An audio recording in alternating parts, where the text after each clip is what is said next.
ibihe byiza kuri wowe mukunzi wa Bwiza TV na bwiza.com, wowe udukurikira umunsi kundi, wowe ubana natwe, wowe ukunda gukurikira ibiganiro byacu, udakunda gusiba kumva cyangwa se kureba ibyo tuba turimo dutangaza. Tuguhaye ikaze rero, twifurije amahoro y'Imana, twifurije imigisha, guhawe karonka, ariko nanone tukubwira ngo ngwino ubane natwe muri iki kiganiro, ngwino udufashe, ngwino utange ibitekerezo, ukore subscribe, ukore comment, ukore na like, ndetse unakore share. Denis, waramutse? Aramutse neza Meki. Ahandi biriwe, ahandi muraho, bitewe n'aho abantu bari. Denis, tujye kuvuga rero uyu munsi ukirijyanye no kwiyahura.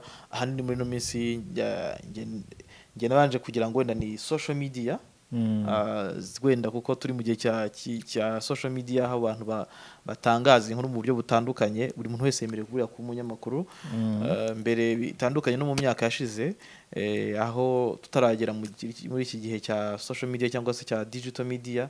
Abantu babasha gusoma amakuru bayakuye ku mpapuro muri print media, ibinyamakuru byo mu mpapuro, cyangwa se bakayabona kumva ku maradiyo, amateleviziyo. Nabwo hashize igihe ku buryo washobora kuba wasoma inkuru imaze nk'icyumweru ibaye kandi ari ikinyamakuru gisohoka, ndetse amwe ahubwo ntanamenyekane. Ariko uyu munsi none akantu kose kabaye gashobora no kubera mu cyumba cy'umuntu runaka, nawe ubwe yasohoka akagasanga hanze atazi ko kahageze. So ngicyo rero ikinyejana turimo kitoroshye, navuga ko cyahinduye ubuzima bw'abantu, gihindura imico, gihindura imiterere. Navuga ko Denis, abantu barimo bariga imico y'ahandi mu buryo bworoshye, barimo barayadapta mu buryo bworoshye. Abandi barimo barabasha kubona ibitangaje batigeze bumva mu matwi yabo. Ni ibintu rero benshi bavuga bati tugeze mu bihe bibi. Hari n'abavuga ngo ni ibihe bikomeye cyane, ngo ni bya bihe biri yavuze, ariko siko mbibona. Denis, nta n'uwabyirengagiza, ariko ko ariko bimeze. Uko isi igenda itera imbere, niko n'amagorwa cyangwa se ibintu birushya abantu bigenda birushaho kwiyongera. Ese ni ryari ubundi abantu bigezeho barya batakuze Denis? Bivuze amagorwa akenshi duhereye naho kubijyanye n'ibyo barakoraga, ariko nyine n'utuzi twari duhari, ariko urebye ukuntu imirimo igenda igabanyukaho kwiyongera, biteye ikibazo. Kandi abari ku isoko ry'imirimo barushaho kuba benshi kurusha imirimo ihari. Urebye ariko ni igihe nyine uko isi itera imbere, niko n'abantu bagomba kwagura amaboko no kwagura ibitekerezo n'ubwenge, hakabaho ikintu cyo gukorera imirimo cyangwa se kuzamura. So tugiye rero Denis, kwiyahura ni ikintu cyavuzwe mu Rwanda. Tugiye no ku nkuru yavuzwe ejo, yanditswe na bwiza.com, y'umunyamakuru Justin ukorera i Rwamagana. Ni inkuru y'umusore ngo wakoreshaga imashini isya ubugari cyangwa isya n'ibindi bintu by'amafu, ariko baza gusanga imashini yamuseye umutwe, yawuciye rwose, igihimba aricyo kiri hejuru. Abantu bamwe bati yiyahuye, abenshi bahurizaga mu kuba ko umusore yiyahuye, ndetse harimo n'abavuze ko ngo yaramaze iminsi atameze neza, atavuga, ngo agaragaza agahinda no kwigunga. Ariko Denis, ni ibintu utagenderaho. Wowe ubibona gute iby'iyi nkuru? Iyi nkuru kuba yiyahuye byo birashoboka nyine, bitewe n'ukuntu yari amaze iminsi ameze n'ibimenyetso yagaragazaga, kuko buriya kwiyahura bigira stage. Ntago umuntu abyuka ngo ahita afata icyemezo cyo kwiyahura. Hari inzira bibanza gucamo, amarangamutima abanza kugaragaza. Iyo kenshi abantu bayabonye bashobora kumukumira nabe yagera kuri urwo rwego, aho bavuga ko ngo umuntu yiyahura ageze ku rwego rwa 4, nka stage ya kanseri. Gusa jye siko mbibona, kuko urebye ino nkuru isa nkaho wayifata 50%. So abaturage bo bavuga ko mutipe nyine ngaramaze bise ifite ikibazo, n'abahaturiye harimo na mudugudu wo muri aka kace uyu musore yaratuye aho yanakoreraga, ngo baje gusanga tipe umutwe wacitse. Ariko se kuki bitaba ari umuntu wamushyize mu mashini Denis? Byose birashoboka, kuko raporo ya nyuma y'iperereza ntabwo irajya ahagaragara. Ntabwo umwanzuro w'abashinzwe iperereza wari wajya ahagaragara. Ubwo hari nyine n'abakeka ko yaba yishwe cyangwa yashyizwe muri iyo mashini. Byose rero wa mugani ni hagati y'50-50. Gusa abaye rero wayishyizemo yaba yarashiritse ubuti, yaba yarashiritse mu cyuma gisya Denis. Biragoye umuntu yego ashobora kwiyahura, kandi hari uburyo bwinshi bwo kwiyahura.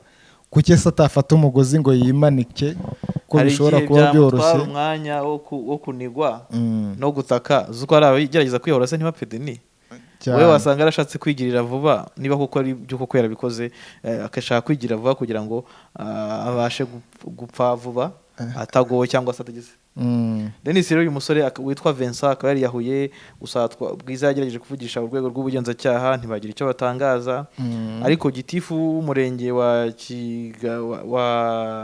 hari umuyobozi w'umudugudu nawe babanje kuvugana ariko na Ntwari Janvier na gitifu w'umurenge wo muri Rwamagana, umurenge wo mu mujyi, n'umurenge wo mu mujyi witwa Kigabiro. Kigabiro, umurenge wa Kigabiro. We yavuze ko urwo rupfa ruza, ariko avuga ko adafite amakuru menshi cyane yo kurutangazaho, ahubwo ari mu mahugurwa. Gusa umunyamakuru yageze aho byabereye aganira n'abaturage ndetse yibonera iby'umurambo naho yakoreraga n'iki byose. Denis rero kandi bije bikurikira abantu benshi bamaze igihe kinini biyahura. Ni abantu bamaze iminsi biyahura. Muri 2019 umukobwa bita Scholastica Atangimana yagize atya asimbuka inyubako yo kwa Makuza. Umukobwa ariyahura, ni inkuru yavuzwe cyane ndetse izana amakomenti menshi, abantu bayivugaho mu gushyingura. Ngira ngo 2019 cyari igihe YouTube zari zitangiye kugira impact nini mu Rwanda, aho abantu bari batangiye kujya bazikurikira cyane zinavugwa. Iriya nkuru ni inkuru yavuzwe, abantu bayikoraho mu ishyingurwa ryiwe. Byavuga ko ngo uyu mukobwa yabitewe n'urukundo rwatumye ngo nibwo rwatumye yiyahura. Ariko ngira ngo akenshi buriya banagaragaje n'ibaruwa yanditse bivuga ko ngo yaba yarabangamiwe naho yabaga mu gukundana n'uyu mutipe. Ni ukuvuga ngo ari umusore bakundanaga n'umuryango wabagamo, bose baramunanije afata icyemezo cyo kubivamo ahita yiyambura ubuzima.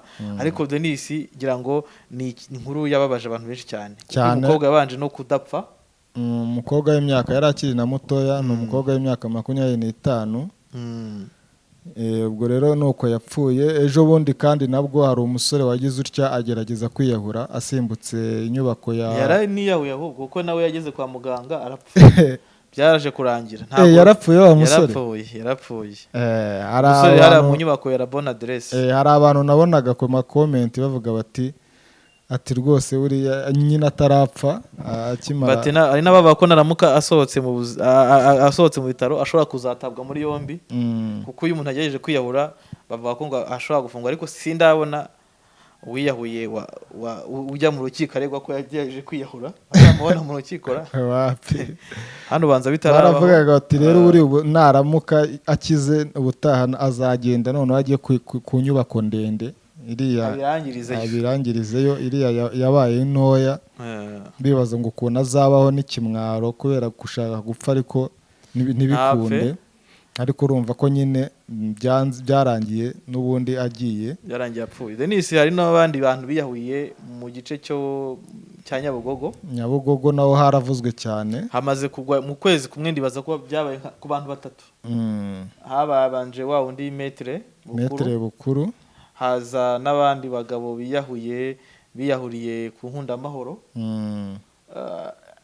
Abantu byaravuzwe bamwe. Denis kigutangaje nuko babaragara ni abagabo gusa benshi muri iki gihe. N'ubundi abagabo nibo biyahura cyane kurusha abagore, imibare niko ibigaragaza. Sinzi impamvu. Banza nyine abagabo baba bafite ibibazo byinshi, baba batekereza ibintu byinshi, kandi nibo baba bahetse abo bagore.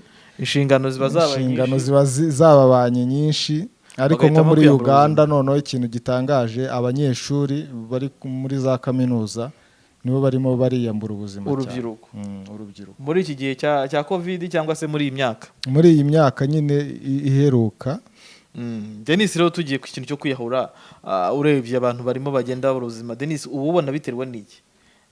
N'ubuzima abantu babivugaho iki? Ni ikibazo cy'ubuzima bukomeye, ni ikibazo cy'itangazamakuru ryageze ku bantu bose ku buryo abantu babimenya bakabifata nk'inkuru ikomeye cyane. Ni ikihe kibazo? Ukurikije ibyo abantu bavuga, hari abantu bakwereka ko bakubwira ko ikibazo ari ibibazo by'ubukene bukabije. Nubwo wowe numvisha utabyemera, ariko abantu benshi barakinnye kandi kutihanganira birimo birabagora. Icyo navugaga ni uko umuntu adakwiye kwiyambura ubuzima hejuru y'ubukene, kuko toujours ukivuka ukigera ku isi utangira guhangana n'ubuzima kuzabaho. Urinda uva no kuri iyi si uhanganye n'ubuzima. Abantu bakubeshya ari abanyepolitike, ari abacuruzi, ari abahinzi, ari yewe n'abo banyeshuri nabo bose n'abarimu. Buri wese abyuka agenda kubera igifu kugira ngo abone uko aryabeho, ariko usanga nta na rimwe umwana w'umuntu azigera Denis ahagarara gukora. Ntago bizarangira kubera ko arafite ibyo akeneye buri munsi. Abahanga rero babikurikirana hafi bavuga ko ngo abantu benshi cyangwa se ngo abantu benshi bahura n'ibibazo koko mu buzima, kandi urebye wa mugani n'abantu bose nta muntu udahura n'ibibazo, ariko uburyo bwo kubikemura usanga bamwe bafite ngo ibisubizo bigera muri 3, 2 cyangwa se 1. Ubwo 3 harimo gushaka ibisubizo uciye mu zindi nzira, ariko hari n'ababona igisubizo ari kimwe gusa cyo kuba batariho. Ati hari undi ugera nk'umuhanga bita Dr. Gishoma avuga ko hari undi ugeraho nta kintu na kimwe kiba gishoboka. Ati uyu nguyu iyo muganira akubwira ko yageze ahantu nta gisubizo na kimwe ari kubona, kandi arimo kumva akababaro karenza ko abasha kwihanganira. Rero ngabo bashobora kwiyahura atari uko ashaka gupfa, ahubwo ari ukugira ngo akababaro kagabanuke, ngo nibwo agera ku cyiciro cya 4. Abageze kuri stage ya 4 ukuvuga ngo avuga ati ni hahandi nta kindi kintu gisigaye rwose, nta kindi narenzaho mu mbaraga zanjye. Ibi rero Denis bikaba ari ibintu ubona ko bihangayikishije isi yose muri iki gihe. Unarebye ngira ngo kwiyahura si no mu Rwanda gusa bivugwa no mu bihugu by'Uburayi, muri Aziya abantu bariyahura, ariko twe turi hano mu Rwanda no muri East Africa, muri Afrika y'Iburasirazuba, ahantu ubona ko Denis igihugu cya mbere mu kwiyahura ubu kuri iki gihe mu mibare igaragara ya vuba ni igihugu cya Uganda. Igihugu cya Uganda abantu 40 ku bantu 100,000 bariyahura buri mwaka. Hanyuma mu Burundi bakaba 31. Yego. Eritrea bakaba 29. Ethiopia bakaba abantu 23. Nicyo kimwe n'u Rwanda. Tanzania naho ni 20. Somalia ni 17. Kenya ikaba 12. Gusa ariko Kenya ngo muri uyu mwaka ni hatari. Kenya muri uyu mwaka ho birakabije, kuko hamaze kwiyahura abantu bagera kuri 500 guhera mu mezi 3 ashize, mbese kugeza mu kwa 6. Abo bantu ngo bakaba bangana n'abantu biyahuye mu mwaka 2020 bose. Kikaba ari ikibazo gihangayikishije cyane mu mezi 9. Abamaze kwiyahura bangana n'abiyahuye muri 2020. Urumva ko ni ikibazo gikomeye cyane Denis. Mu gihe mu Rwanda naho ngira ngo uyu mwaka niho havuzwemo kwiyahura kukabije cyane. Cyane. Twagiye tuvuga nyine abagabo babiyahuye harimo Metere Bukuru, hari nubwo Metere Bukuru bitavuzwe abantu bagiye babishidikanya, ariko urwego rw'ubugenzacyaha rwaje kugaragaza ko yiyahuye. Hari undi mugabo witwa Twibanire Emmanuel nawe wasimbutse nyine kuri iriya nyubako y'Inkunda Amahoro. Kuvuga amazina abantu yawe ntabwo byemewe, ari musigaye itabyemera muri ethique yitangazamakuru, no kuvuga izina rimwe. Ngo si byiza uburyo inyamakuru numva no kugarura agahinda kababona ikitangazamakuru, kandi hari rikwiye kuba ribaho ryomura. Ubu rero witwa nyine Emmanuel yari yahuye nawe, buriya afazaru no kuvuga izina rimwe mu itangazamakuru kugira ngo bitagira abo bikomeretsa. Hari umuntu rero wavuze ati kwiyahura bishobora kuba ari no kwiganwa. Umwe akabigira tuvuge umwe yabikora n'abandi bagahita babonera atari ko burangiye buriya sicyo nsigaje. Uwo ni umuhanga Dr. Jean Michel, niwe watanze icyo gitekerezo.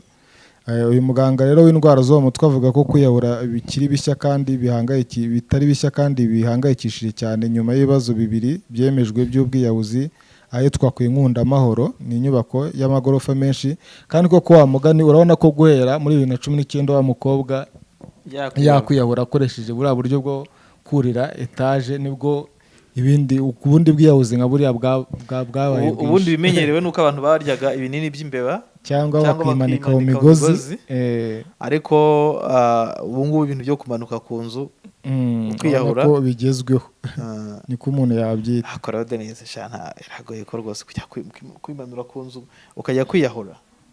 ni ibintu bitoroshye Denis. shano gufata icyemezo gikomeye cyane Ubu yewe kuko nashaka ubundi buryo rwose wihese bwo kwigira nawe kubera iki kandi iki Imana yashyize ku isi byanankundiye wenda nanabishoboye ntago nakwiyica banabyita kwiyica urubozo kuko wa mugani ushobora no kumanuka kuri iyo nzu ntupfe ukavunagurika kandi ugatangira kwirushya no kugira abandi.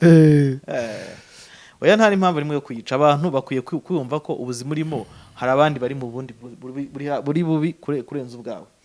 So bigusaba kugira gute kwakira uko uri no kunyurwa uko uri. Rimwe na rimwe gufata icyemezo cyo kwiyahura none rero urasanga hari abakubwira bati twageze kuri stage zo gupfa turanapfa turongera turazuka cyane. Ubuzima rero ni ikintu kimeze nk'iki nk'uruziga burahora. Uyu munsi uraha ejo uzabaha ejo uzaba uyu munsi urarya ejo ntuzarya uyu munsi urabona aho kuba ejo ntuzahabona uyu munsi urabura akazi ejo uzakabona. So nuvuga ngo ni ikintu bisaba gusa ko wowe uruhare rwawe ni ugutera intambwe no kurwana no guhangana kuko ntabwo uzaba ku isi udahanganye. Nta n'umuntu unarebye urasanga ubuzima bwa muntu bwose Denis ni uguhangana kuva ukivuka ngira ngo ba Majid Black nugeze kuririmba ngo urarira yabwiraga uruhinja kandi rukigera ku isi bashaka kumvikanisha ko kugera ku isi byo bintu ukikandagizaho ibirenge utangiranye n'imibabaro. kandi na Bibiliya yarabivuze ati rwose ikiremwa muntu uzabaho wiyushya icyuya. Oya mu giswahili bavuga ngo maisha ya mwanadamu ni maua. Ubuzima bw'umwana w'umuntu ni nk'indabyo. Indabyo nizo zingo zikubitwa n'izuba, izuba ryagwaho zigasa nk'izihonga, imvura yagwa zigatohagira. Ushobora kuba uri mu bibazo uyu munsi ariko ejo ukazagera. Barakora niba bajya batanga morali bya bindi twavugaga ejo kuvuga ngo bahagwa muri avuga ati wowe uyu munsi uriho none ariko ejo uzavugira ubuzima bwiza. So baguha icyizere cyo kumva ko uzaba mu ijuru, Imana izakora ibitangaza, izakora imirimo. Kandi vurema Denis usibye no kuba ari n'abarokore buri muntu wese nicyo kintu yakwiye kuba aharanira yumva ko ejo ni heza. kandi koko nibyo hari igihe umuntu nanjye cyangwa se n'undi muntu hari igihe umunsi mba numva nihebye ariko ejo nkabona ibintu birahindutse. Hari igihe umunsi wo kwiheba kwawe ari nawo uzakubyarira umunsi mwiza cyane. So rero kuba abantu barushaho kwiyahura nk'uko uyu muganga bwo yaravuga ati nturwirwana nturukwigananwa we ntabibona nko kuba wenda bamwe bavuga bati ni ubuzima bubi cyangwa se niki. Denis wenda tugiye kureba impamvu ziba zarateye muri bihugu bya muri East Africa kwiyahura. Muri Uganda ngo byatewe n'iki kugira ngo abantu biyahure kuko Uganda iri ku mwanya wa mbere mu mibare ihari. Impamvu batanga ahanini ni ibibazo bitandukanye birimo ibibazo byo mu miryango. Ugasanga nk'abana imiryango irimo amakimbirane, cy'ubukene nacyo ntago kibura. Urebye ahanini Denis ibibazo by'imiryango mu makimbirane ariko cyane muri Afrika abazungu akenshi usanga bajya kwiyahura kubera ko wenda hari uwamuhemukiye. Akenshi urebye abazungu imiryango yabo barayubaka ku buryo batagezaho bashobora wenda abenshi majorite ntago bashobora kwiyahura kubera ko bafitanye amakimbirane. Ariko hano ho umuntu ashobora no kujya kwiyahura kubera ibisambu bayimuriye, kubera ko se byagenze bamubujije wenda gukundana n'umuntu. Ariko usanga mu bazungu ho iyo umuntu ubwe ashobora kumenya ko ari mu kibazo adashoboye kumanaginga akaba yagana bya bigo bitanga ubujyanama muri za rehab cyangwa se nabo bakakujyana mu gihe ufite ikibazo ugakorera counseling. So hano wenda usanga ibyo bigo wenda bitanahari cyangwa bitanagaragara. Hari ubanza nuko iki kibazo kidahari cyane ukurikije no mu bihugu kugira ngo ujye wumva ko n'abastari ibihugu byateye imbere aho umusitari ubwe yishakira umuntu uzamukorera counseling baba bafite ahubwo ari umuganga we uhoraho yaba yumva ibibazo byamurenza akagenda akamuganiriza akamubwira ukuntu yumva ameze mu mutima we no mu mutwe, undi nawe akamugira inama y'ikintu yakora ugasanga ubuzima burakomeje. Ikindi kintu kandi gitera kwiyahura cyane cyane mu rubyiruko ni ikibazo cy'urukundo. Urukundo ngo baravuga ngo utani wagaranya y'ijoro hafi. Urukundo rushobora kuba ruri mu bintu bizengereza abantu ariko ni urukundo cyo twavuga kintu ko urukundo ari amarangamutima ya muntu we ukuge ku giti cye kandi ntashobora guhuzwa n'undi kuko uko ushobora gukunda ukuri yashobora gukunda biratandukanye. N'ubwo ati gese nakwiyahura urukundo hari n'ubwo utige nabikora cyane pe. ariko Denis wari ugasanga nabwo kugira ngo umuntu abe yabasha kujya kwiyahura hanini umuntu akwiye no gutekereza kabiri. Uragiye kubera ko umuntu yakwanze, sibyo? Wowe uriyishe noneho byose ubigiciye rimwe,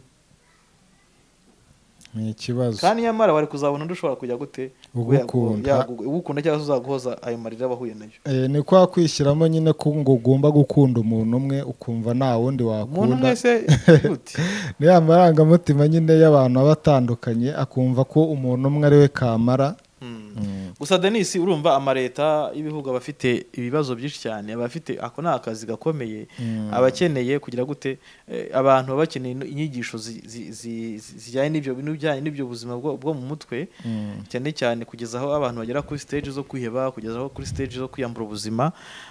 Noneho ikindi nko mu rubyiruko ubwo bushomeri ntibukwiye kuba buhari, kuko ni inshingano z'amareta kugira ngo urubyiruko rubone icyo rukora, rubone akazi ko gukora. Ikindi wenda ibyo by'inkundo byo ni ibintu biri ku ruhande, ariko Denis urebye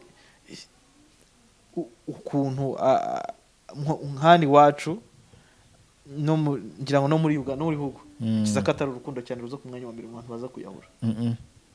Ni ibindi bibazo ahanini bijyanye n'ubushomeri cyangwa se byo mu miryango. Igitabo rero cy'ibarurishamibare cy'u Rwanda cyo muri 2018 cyavuga ko muri 2013 abantu biyahuye ari 24. Abo ni abagiye bamenyekana. Muri 2014 hiyahuye abantu 10, 2015 yahura abantu 24, 2016 yahura 22, naho muri 2017 hiyahuye 10. Nyine bikavuga ko abangaba ari abamenyekanye.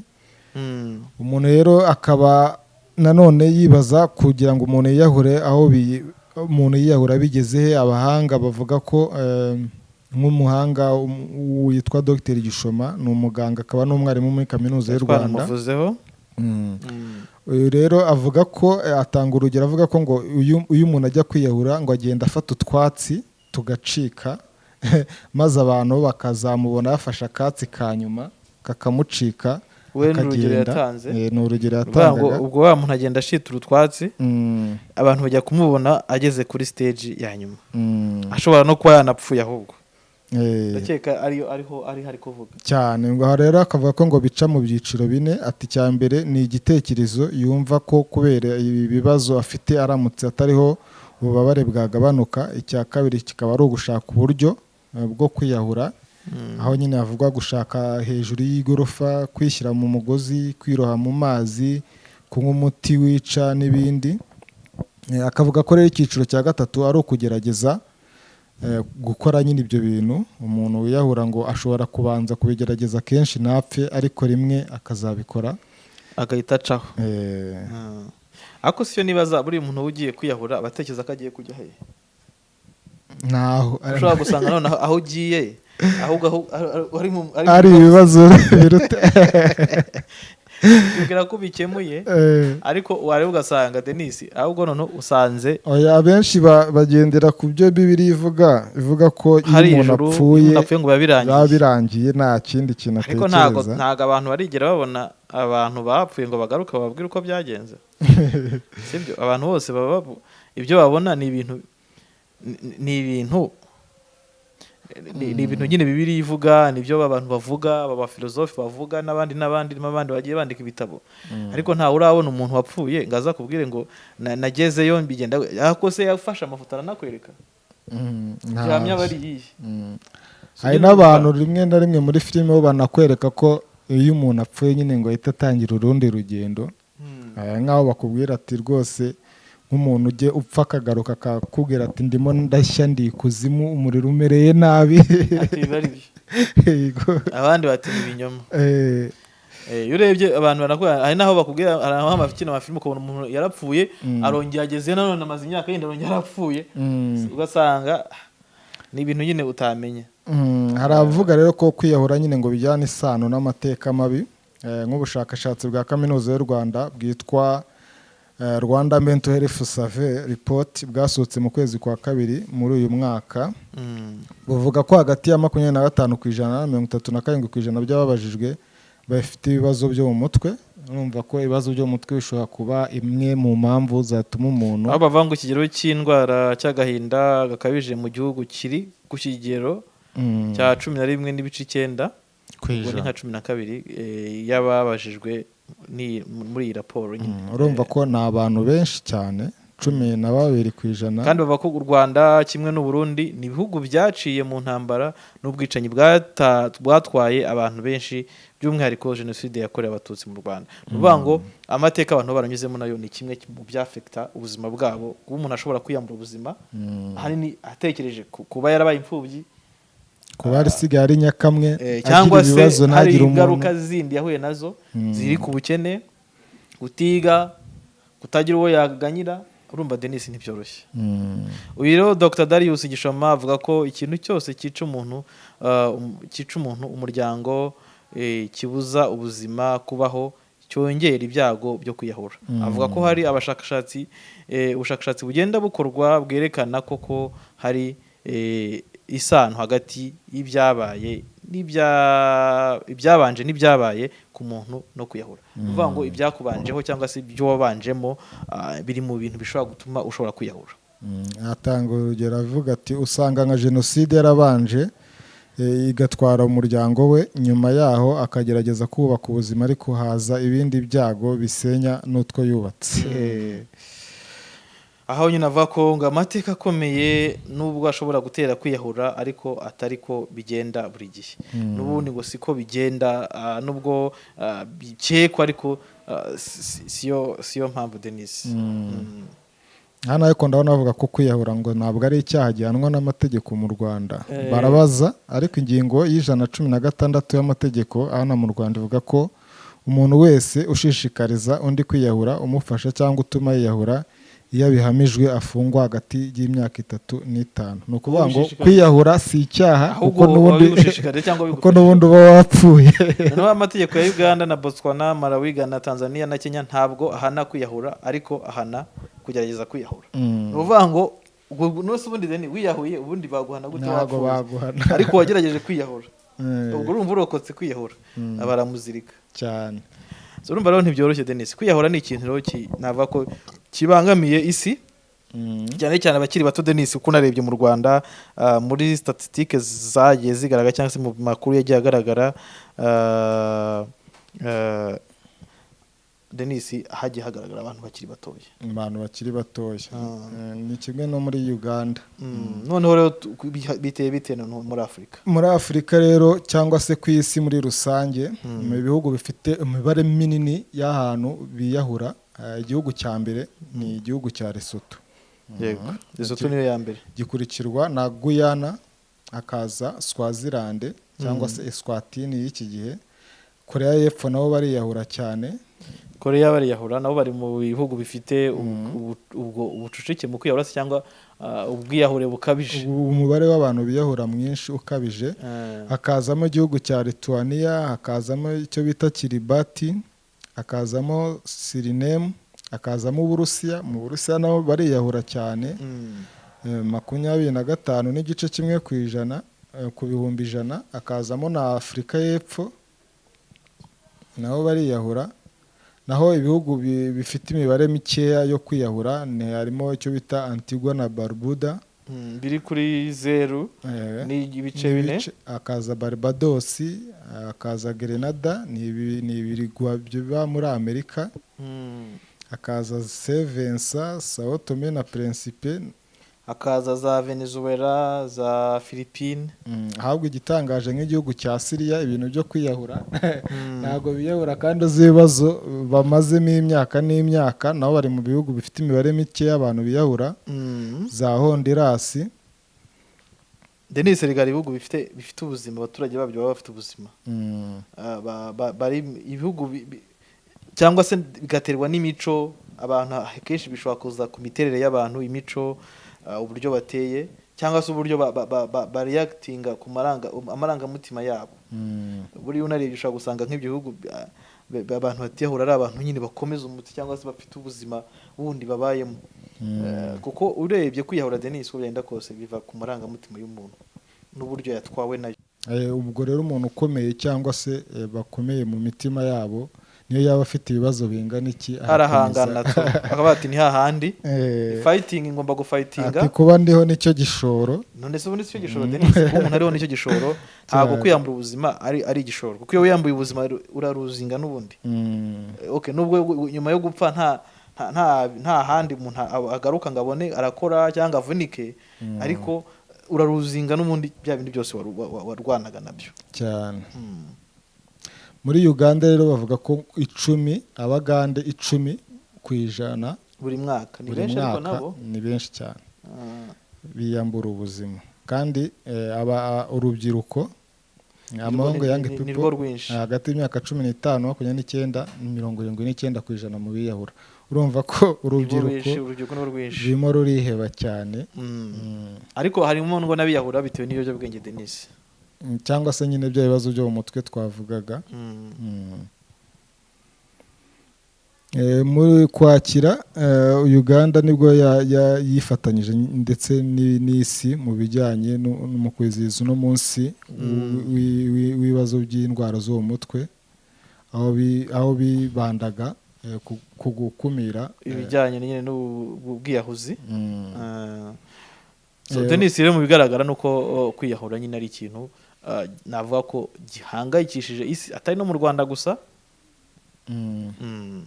hari ukuntu rero ngo buriya umuntu ushaka kwiyahura yafashwa cyangwa se yagaragara bikaba byakumirwa abahanga bavuga ko ari ngombwa cyane ko amatsinda y'abantu cyangwa se imiryango n'inshuti baganira cyane ku mbamutima zabo nyine ya marangamutima twavugaga kugira ngo umuntu amenye uko undi amerewe nk'aho yavuga ati iyo umuntu ababaye ukamuba hafi nyuma y'icyumweru ashobora gutangira kureba ku buryo bwagutse akabona ibindi bisubizo mu gihe yabonaga nta na kimwe akavuga ko avuga ko inshuti imiryango n'amatsinda y'abantu bagomba kwitondera no kudafata nk'ibisanzwe kumva umuntu avuga ko ashobora kwiyahura ni ukuvuga ngo niba wumvisha umuntu afite igitekerezo cyo kwiyahura cyangwa avuga ati ngiye ndumva nakwiyahura uwo muntu ukwiriye kumukurikiranira hafi kuko birashoboka ko ibyo bintu yabishyira mu bikorwa uyu rero ngo aba ari ku cyiciro cya mbere icya kabiri cyangwa icya gatatu mbere yo kugera ku cya nyuma nyine 1/4 twavugaga aho abashobora gufata cya cyemezo cyo kwita yiyahura urumva Denis igira ngo ibitera kwiyahura byo ni byinshi cyane twanabivuze cyane ariko ikigaragara nuko nta muntu ukwiye kuba yakwiyambura ubuzima kubw'impamvu runaka cyangwa se ubw'ikintu runaka uko byameze kose uyu munsi ni habi ariko ejo ni heza Denis cyane reka dusoze ikiganiro cyacu sanzure tubwira abantu ngo mukore subscribe mukore comment mukore na like ikindi kiganiro naho butaha murakoze cyane